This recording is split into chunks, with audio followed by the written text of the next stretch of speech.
നല്ല ഷേപ്പും ഭംഗിയുള്ള ഗ്ലാസ്സുകളൊക്കെ നിങ്ങൾ ഇതേപോലെ എഴുത്ത് കാരണം മാറ്റി വെച്ചിട്ടുണ്ടോ? എന്നാൽ പിന്നെ അതിനൊരു സൊല്യൂഷനായിട്ടാണ് ഞാൻ വന്നിട്ടുള്ളത്. നമുക്ക് ഇങ്ങോട്ട് ഇടയിൽ തന്നെ നമുക്ക് ആ എഴുത്തുകളൊക്കെ മായ്ച്ചെടുക്കാവുന്നേ ഉള്ളൂ.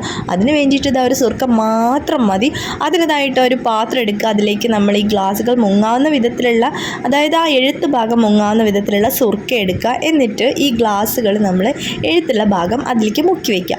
ഏകദേശം ഒരു അരമണിക്കൂറോളം വെച്ചാൽ മതിയാവും കേട്ടോ. അത് കഴിഞ്ഞ ശേഷം നമ്മളൊരു എന്താ ചെയ്യേണ്ടതെന്ന് വെച്ചാൽ സ്ക്രബ്ബർ എന്തെങ്കിലുമൊക്കെ യൂസ് ചെയ്തിട്ട് ഒന്ന് ഉരച്ച് കൊടുത്താൽ മാത്രം മതിയാവും. അപ്പോൾ നമുക്കത് എങ്ങനെയുണ്ടെന്ന് നമുക്ക് നോക്കിയല്ലേ. അപ്പോൾ ഇതാ ഞാൻ അതിന് ശേഷം ഒരു അരമണിക്കൂറിന് ശേഷം ഞാൻ വന്ന് നോക്കി. നമ്മൾ ഈ ഉണ്ട ഷേപ്പിലുള്ള ഗ്ലാസ് ഉണ്ടല്ലോ, അത് ഫുള്ളായിട്ട് മുങ്ങുന്നുണ്ടായിരുന്നില്ല കേട്ടോ. അതുകൊണ്ട് തന്നെ അത് ഉരച്ചപ്പോൾ ചില ഭാഗങ്ങളൊക്കെ പോകാൻ കുറച്ച് ബുദ്ധിമുട്ടായിരുന്നു. എന്നാലും ഒന്ന് സ്ക്രബ് ചെയ്ത് കൊടുത്താൽ അത് പോകാവുന്നതേ ഉള്ളൂ.